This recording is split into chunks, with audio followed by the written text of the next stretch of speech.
سیف اللہ کاروبار کے سلسلے میں اکثر بیرون ملک جاتے رہتے تھے۔ وہ نیپال کے دورے پر گئے تھے اور واپسی پر ساتھ تھی۔ وہ ان کے دوست کی بیٹی تھی۔ ان کے والدین کا ایک حادثے میں انتقال ہو گیا تھا تو سیف اللہ اسے اپنے ساتھ لے آئے۔ سیف اللہ والدہ پر شکوہ خانم نے کھلے دل سے ان کا استقبال کیا، مگر ان کی بیوی مہر نے اسے قبول نہ کیا۔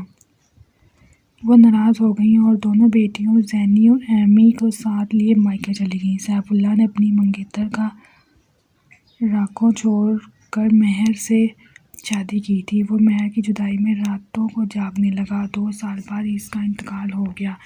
اس کے انتقال پر مہر واپس آ گئی، مگر وہ میشا کو اس کے گھر سے نکال نہیں سکی کیونکہ وہ مکان پر شکوہ خانم کے نام تھا اور وہ منشا ساتھ رکھنا چاہتی تھی۔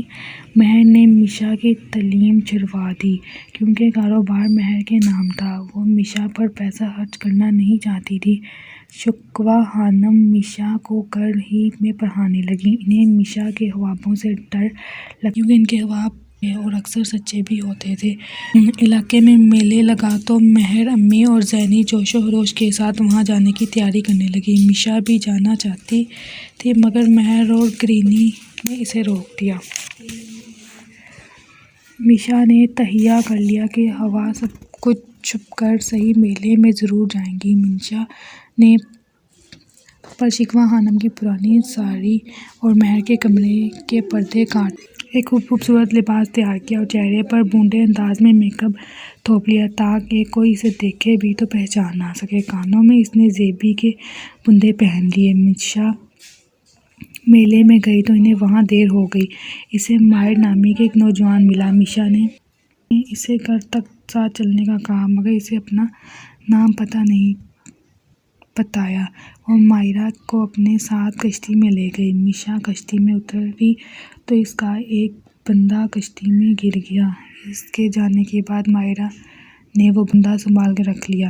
میشا نے اپنے بے ساختہ باتوں سے اسے متاثر کیا۔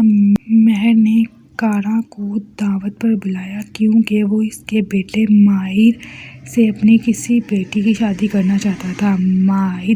ماہر دعوت پر آیا تو میشا بیماری کے باعث اس سے مل نہیں سکی۔ زیبی نے وہ بندہ جو اس رات میشا نے پہنا ہوا تھا اپنے دوپٹے میں بروج کی طرح کے طور پر لگوایا تو ماہر نے اسے وہ لڑکی سمجھا تو اس سے تمام لڑکیوں کو اپنے گھر مدعو کیا تاکہ ماہر شادی کے لیے ان میں سے کسی ایک کو انتخاب کرے۔ پر شکوہ خانم کا گھرانہ بھی مدعو تھا مگر وہ لوگ میشا کو ساتھ نہیں لے گئے۔ میشا گھر میں تنہا بیٹھی رو رہی تھی۔ اچانک وہاں رومان آ گیا۔ اس نے اپنے تعارف پری ذات کی حیثیت سے کروایا۔ رومان نے پارٹی میں جانے کے لیے میشا کے لباس کا انتظام بھی کر دیا۔ زینی نے وہ بندہ لان میں پھینک دیا تھا۔ رومان نے اٹھا کر میشا کے دوپٹے میں لگا دیا اور اسے دعوت میں لے گیا۔ میشا دعوت میں پہنچی تو ماہر اسے دیکھ کر چونک گیا۔